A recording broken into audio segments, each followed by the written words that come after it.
The answer is because it's brilliant.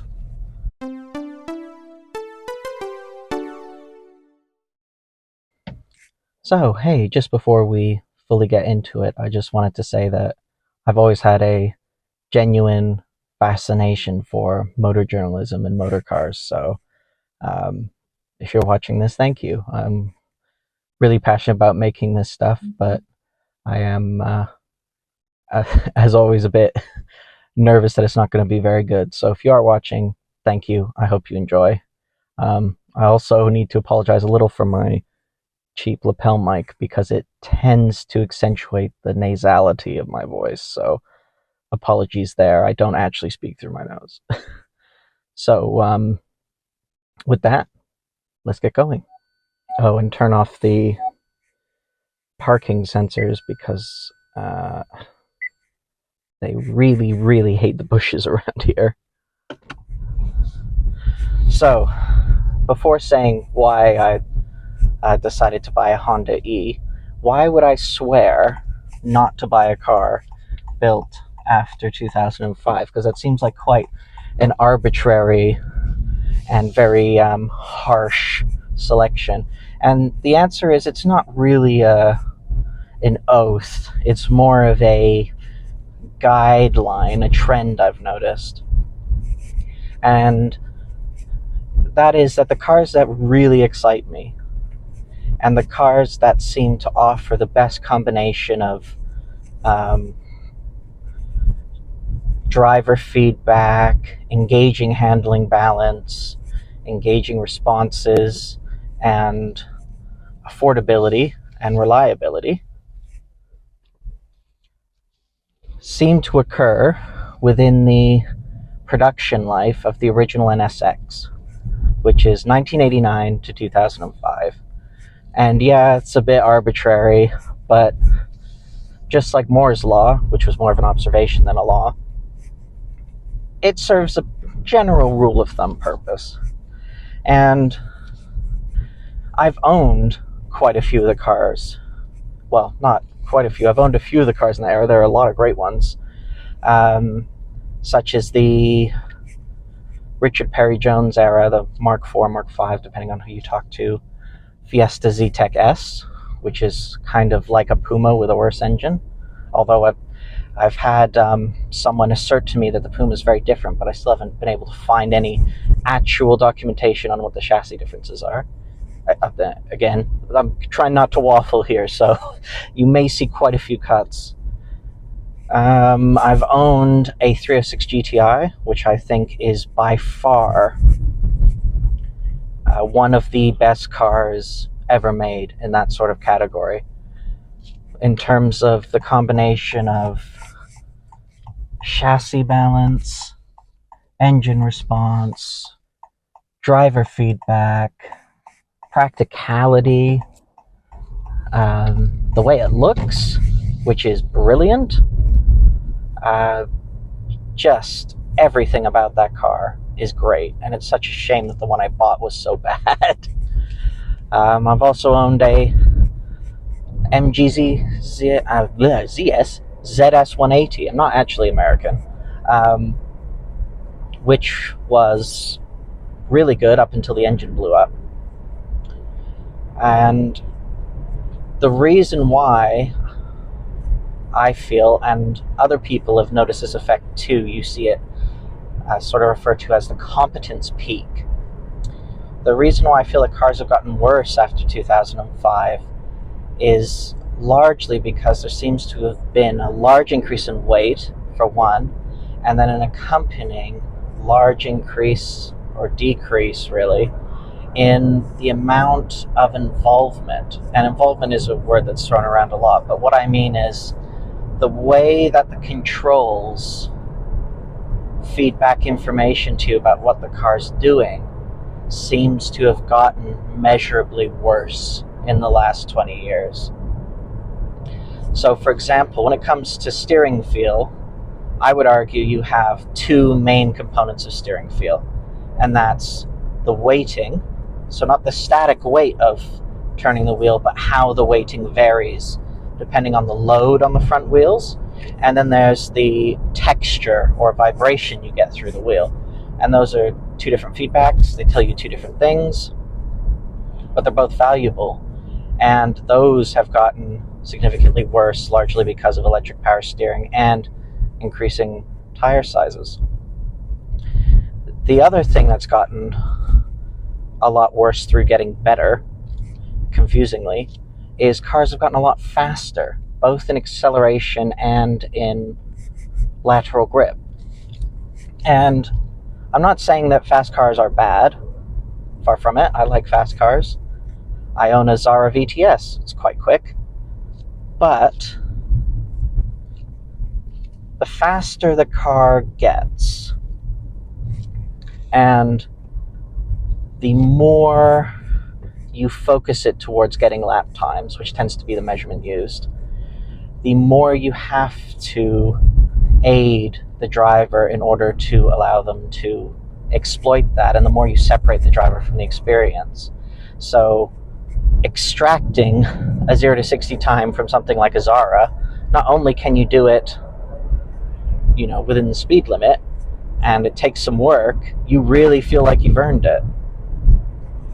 And that, I think, is much more pleasurable than a 0 to 60 in something like an A45, which you just put your foot down and away you go. And yeah, the acceleration is exciting, but it's not really what I would term a driver's car in the sense of actually involving you in the experience of producing that speed. So where does that leave us? So this car, let's come to this car, the Honda E. I started to consider an electric car when I heard that my company was introducing a salary sacrifice scheme. So for those who don't know, in the UK there's this sort of, not necessarily tax loophole, but sort of, where if you sacrifice a portion of your salary before tax in agreement with your company, depending on what you spend it on, it can be taxed at a lower rate. So if you work with your company to sacrifice a certain amount of money for an electric car, you're only taxed at 2%. So instead of the money you're getting from your company being taxed at 40%, it's taxed at 2% instead, which is a significant difference. So I thought, might be worth a look, because as much as I love my Zara VTS, it is a lot of work in day-to-day traffic. Clutch is really heavy, the gear change is really reluctant, which isn't it's not how it's supposed to be, but it is how it is at the moment, which is all I can really judge it on. And I just wanted something comfortable and easy to go to work in. Not every day, but many days. The car that I had in mind was some sort of hydropneumatic Citroen. And so I started taking a look at electric cars and what was out there. And the only one that I actually felt interested in enough to go look at was this, the E. And the reason for it initially was I wanted something that was unashamedly an electric car from the ground up, that wasn't a normal hatchback pretending to be an electric car. And this is very much that. It is very quirky, very Honda, and very unashamedly an electric car in all shapes and sizes. The other thing that I didn't expect is when I went to test this, and this is where we get back to that 2005 rule, the way this car drives is simply brilliant. It's not the best driver's car I've ever driven, of course, because it's an electric car and it has electric power steering, but the weighting of the steering, the balance of the chassis, the compromise between ride and handling are all excellent. Now, disclaimer here, I bought one with the 17s, which has Michelin Pilot Sport 4s. I very much considered the 16s, which is a Yokohama Eco tire, but those are significantly worse than the web. Apologies for probably quite a different lighting and camera angle, and possibly even different audio balance. However, my wireless mic died during recording them most of the time. Actually, no, I'm going to go right here. During the recording of most of the time I was talking about the E. So I ended up with a whole bunch of waffling and then silence. So I'm going to try and go through and cover what I was talking about. Actually, this was not the correct way to go. No, I'm going to go. Screw you. I don't know where I'm going. That's fine. What's the worst that could happen? Immediately dies.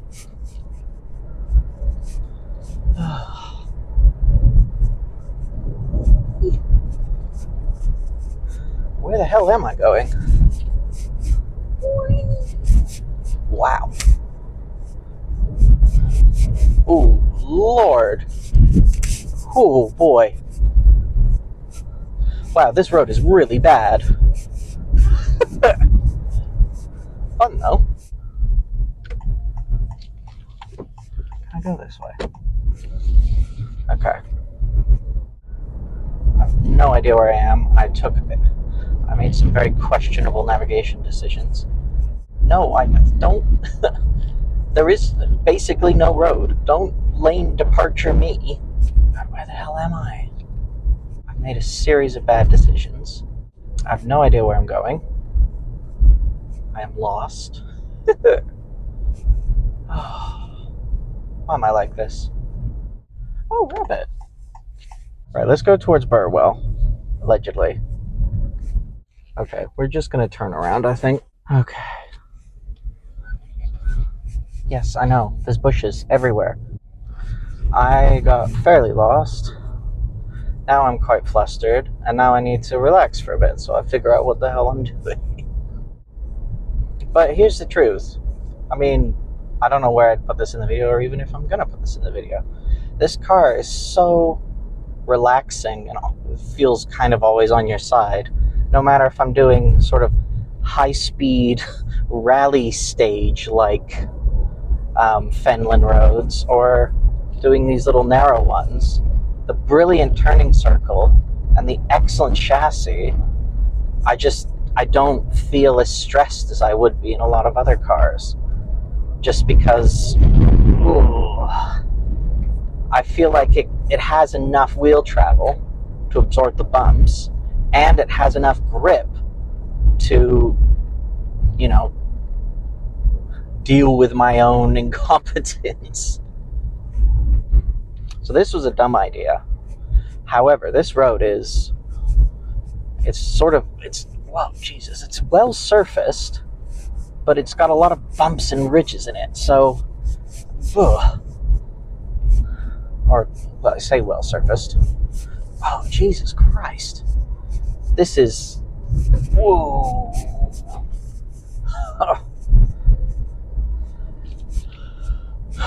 This is, definitely a B road. My God. You can tell why sort of Lotus chassis are world beating, because that is just, I don't know, it's a test for any vehicle dynamics setup, or any vehicle dynamics, any chassis setup. And guess what? This shines. It's nice and compact. The visibility's great. The brakes are good, easy to modulate. They don't feel strange in any way, don't feel grabby. Plenty of feel through steering, plenty of confidence through the steering. Plenty of poke. It's not a super fast car, but there's plenty of torque. Oh, it's starting to rain a little now. And at all times, it hasn't sort of ground out or hit the bump stops. It has just absorbed it all. and it hasn't felt like what was happening was too much for the suspension, like it was starting to just become floaty and uncontrollable. It just dealt with it. It's brilliant. It's so well set up. Pigeon. Thank you. Jesus. It's so good. I just cannot express how well set up this car is. Okay, so how do we tie back to where I was before I lost all my voice? Right. Let's go down a similar route where I don't get lost. And one thing I forgot to say before is, if you like car videos, I really hope, and I don't think they need my help, but if you're not aware, there are people like JM, who I've met and is lovely, Harry Metcalf, who I've met and is also lovely, Matt from Furious Driving, who I've met and is lovely, Lloyd's Vehicle Consulting, and I've forgotten his first name, which is terrible because I've spoken to him quite a lot as well, and he is also lovely. There's a lot of great people in the car world, and you should follow them and watch their videos, because I certainly do. And of course, and I feel like this is very appropriate for this car, Ian from Hubnut, who I haven't spoken to, but everyone assures me he's lovely. And I believe him. So where do we go back to this car? Right. The chassis on this car is just fantastic. And even though it's electric power steering, the weighting you get through the steering system is still very, very good. Very, very old school in a way. And it makes you feel so much more confident in the car. The responses from the brakes and the mapping of the accelerator, which is just right, well judged, all comes together to make this car just feel very intuitive and natural to drive. I think that's probably why people who are into classic cars seem to like this car, because the driving style or driving expectations, the feedback expectations you have from an older car match up with this very well. And it just means that as soon as I got in this, I sat down and drove it. Immediately, I went, yeah, that's it. That's it. And the more I drive it, the more I'm convinced of it. It just is right. And it's a shame that I don't think that Honda will ever do it again, because I think this is Honda at its absolute best. It's different from anything else they've ever made. It doesn't really look like anything else they've ever made. You can say it looks like an old Civic, but I mean, it looks like a lot of cars from that era. But it doesn't look like anything else in that range. It doesn't. The interior doesn't look like anything else in the range, and it didn't go numbers hunting. Didn't go 0 to 60 numbers hunting, didn't go range numbers hunting. The only statistic that I believe it's an absolute winner in is turning circle. I think it's got the best turning circle of any new car on sale, bar maybe the Smart, and it might even be better. And that's what's doomed to this car. They've sold just over 2,000 in the UK, I think, and they were aiming for 10,000 a year in the EU. And I think they sold about 4,000 a year, maybe. And that sort of mistake for a corporation, I don't think they're going to make again. Certainly not in the electric car era. It's just too expensive to develop cars now. The amount of money they put into this, it makes you wonder if they actually made it back. And that just makes me like it a lot more. It's so uncynical, this car. It was developed out of the passion of the people who were making it. They fought against Honda's executives to get it made, who, from a purely monetary perspective, were probably right. But for me, and I think a lot of people like me, it's brilliant, absolutely brilliant. And the way I see this car is basically, even though it's made in 2020, you're basically buying a classic car, a new classic car, because it's weird, it's quirky, people don't quite get it, and you have to be passionate to own it.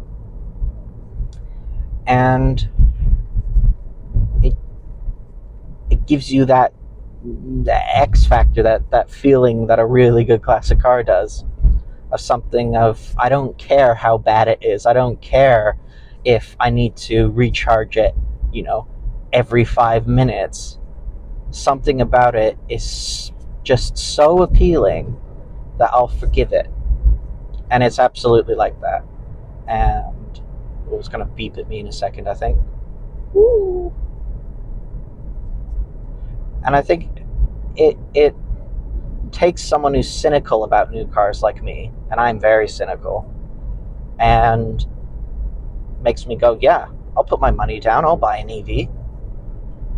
I would have never considered it before driving this car. I just didn't see for me, I understood the point sort of at an engineering level, because they make a lot of sense in cities, but I never saw the point for me, because I like all the sort of, not badness, but the imperfection of the internal combustion engine. But this is just such a nice place to be in, such a nice interior, such a nice driving experience, that it has a character all its own. It also has a driving style it likes. You can drive so smoothly in this, and it really rewards you for it. And yeah, I'd love to do a deeper dive into this car, a more technical dive. And if people are interested in that, I'd love to make the video. I'd also like to do a deeper dive into what actually makes a good driver's car, because I think it's actually very complicated, and no one really talks about what makes a good driver's car. We're all just sort of expected to know what it is. And I think too many people think it means fast car, which I don't think is true. I think Cinquecento Sporting is an excellent driver's car. Although granted, I've never driven it, but I think in concept it's an excellent driver's car, and they are not quick. So, yeah. If you have enjoyed this video, thank you, first of all. Secondly, if you subscribe or like the video, that would give me quite a lot of dopamine, so I'd appreciate that. And if you want to talk to me about this car or any car, I have far too few people to talk about cars with. So please send me a message, put a comment. I'd love to talk about anything about this car, anything about the Zara, anything about cars in general. If you want to know why semi-trailing arms tend to cause oversteer at the rear of a car, hit me up. I'll give you some information about that. Spoiler alert, sympathetic toe. Yeah, besides that, thank you for watching. I hope you enjoyed the video. I hope to see you in a new one. Catch you later.